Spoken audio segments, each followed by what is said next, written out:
futebol, vem com a gente, está no ar. 30 do segundo tempo, dentro e fora de campo. Tem muita informação, debate, opinião. Um time de comentaristas e torcedores entra em campo. Venha com a gente, 30 do segundo tempo.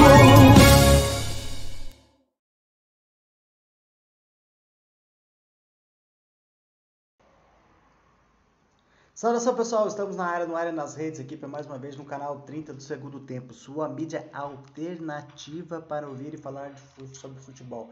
Aqui os nossos comentários são autênticos e sinceros, pois o time é formado por comentaristas independentes e torcedores apaixonados. Então se você é como nós aí, dá uma força aí, se inscrevendo no canal, dando like no vídeo, faça seu comentário, se você concorda ou não aqui com as análises, nos ajude aí a dar relevância no canal ou no YouTube. Não te custa nada e aqui nos auxilia muito para expandir. Bom, hoje é sexta-feira aqui, dia de ressaltar a Copa do Brasil e o destaque que dá para dizer que foi o encerramento da terceira fase da Copa do Brasil, né? Terceira fase aí que surpreendeu aí com o equilíbrio dos confrontos, né? Eu achei muito interessante, então destacar isso. Eu sou o Gessé Kochanovski comentando aqui no quadro Subindo na Copa.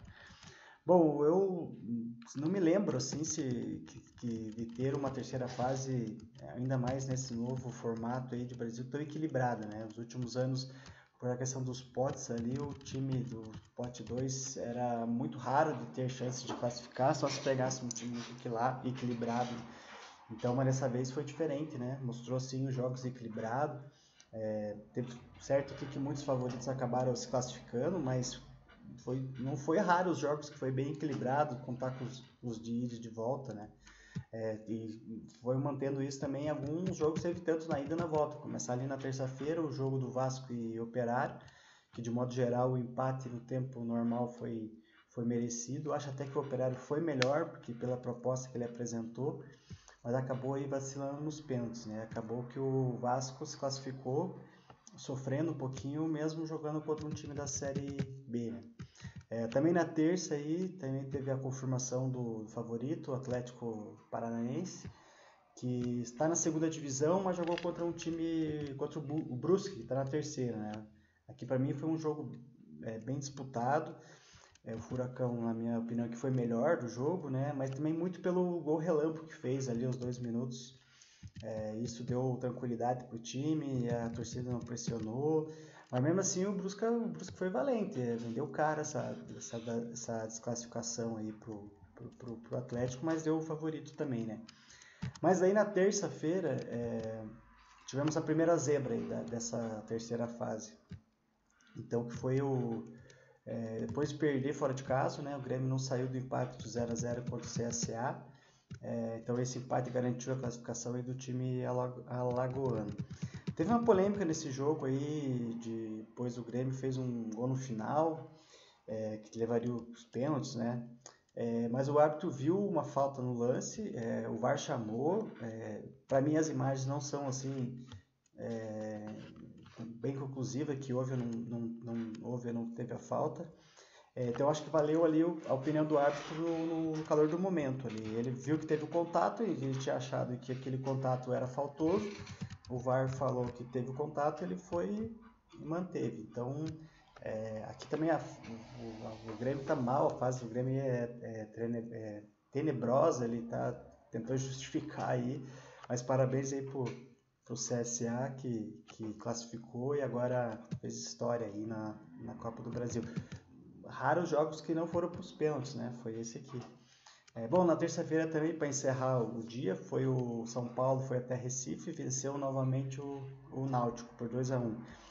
Aqui eu confesso que eu esperava um pouquinho mais do Náutico, né? Mas as circunstâncias do jogo favoreceu o tricolor paulista e que confirmou o seu favoritismo. Não dá para descartar aí não dá para dizer que foi moleza para o São Paulo, teve que jogar um pouco, mas venceu os 2 jogos, assim, na prática confirmou, né? E na quarta-feira já tivemos 6 jogos e mais uma zebra, né? Foi mais um time da Série C, venceu um time da Série A, está disputando a Libertadores, né? Foi a vitória do Retrô nos pênaltis contra o Fortaleza. Daí na terça-feira teve bastante jogos assim disputados, mas na quarta já não foi tanto assim.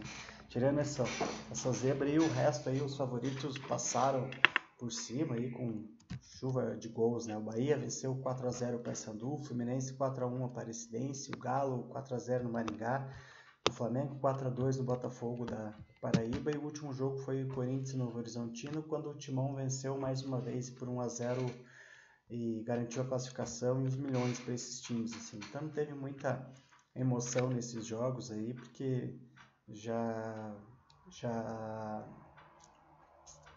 tiveram aí sim, já deu classificado, né? Daí ontem tivemos mais uma zebra, a terceira zebra dessa fase, surpreendente, né? Foi a classificação nos pênaltis do CRB frente ao Santos, o Santos com o Neymar. Que está interessante aqui que vamos ter dois times de Alagoas, né? Seria muito legal que se tivesse um confronto deles agora na próxima fase da Copa do Brasil. Acho que seria bem legal se tivesse esse jogo, né? Ou os dois classificar e se enfrentar na outra fase, mais legal ainda. Mas ter um confronto deles na Copa do Brasil, acho que seria muito, muito massa, né? Também seria outro fato interessante que acredito que nunca tenha acontecido na Copa do Brasil, todos os anos, de ter dois times da Série C nessa fase aqui com 16 classificados. Então, dos 16 classificados, são 12 da Série A, 2 da Série B e 2 da Série C, né? Então, mas aqui na terça, são lá a classificação da Série B, os demais jogos confirmou a classificação dos favoritos. O Palmeiras voltou a vencer o Ceará por 3-0, o Inter e o Cruzeiro também venceram por 3-0, esses dois jogando fora de casa, né? Vencendo o Maracanã e Vila Nova, respectivamente. Aqui destacar o Cruzeiro, né? Boa vitória do Cruzeiro, que parece que se achou aí na temporada, depois do início bem pífio do time, né? Acho que era o Dudu aí que estava atrapalhando o Cruzeiro, que depois que ele saiu o time engrenou e foi para tá bem, né? Passou bem aí. O Vila Nova esperava um pouco mais dificuldade para o Cruzeiro, não foi o que aconteceu, porque o Vila Nova vem bem na Série D, né?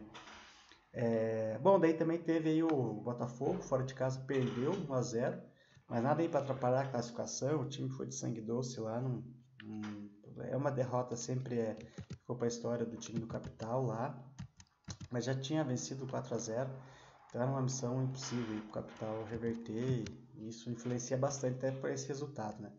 Para finalizar, aqui tivemos o Red Bull Bragantino, venceu por 6-0 o Criciúma. Vitória histórica e vexatória. Histórica para o Red Bull, vexatória para o Criciúma. Eu quando ouvi até no aplicativo ali o sexto gol do Red Bull, achei que tinha ido para os pênaltis do jogo, depois fui verificar que era 6 do tempo normal mesmo, assim. Então foi até uma surpresa para mim aqui, por mais que o Bragantino está muito bem no campeonato, na temporada aí, né, tá no G4, sofreu um pouco para chegar aqui, mas como assim o Cruzeiro se encaixou e agora e teve essa vitória expressiva aí pro Criciúma, que é da Série B, recém-caído. Mas acho que o problema do Criciúma é a contratação dos técnicos, né? Eu acho que não é um elenco tão ruim, é bom até, acho, mas os técnicos errou quando trouxe o Zé Ricardo, acho que ele errou novamente, na minha opinião, quando substituiu pelo Eduardo Batista. São dois técnicos assim que acho que tem mais fama do que competência, então eu acho que falha pro Criciúma isso aí, tá correndo risco de não subir e se bobear até de cair para a terceira, né? Bom, isso aí, foi muito boa essa terceira fase, com surpresas, jogos difíceis, goleadas, disputa de pênaltis, foi tudo aí do futebol que quem gosta, né? Foi interessante essa classificação. Se você chegou até aqui, faça aí seu comentário, diz a sua opinião em qual a classificação mais surpreendente dessa fase. Não deixe também de dar o seu like ou dislike do vídeo e se inscreva aí no canal para nos ajudar a subir mais na Copa. Um abraço!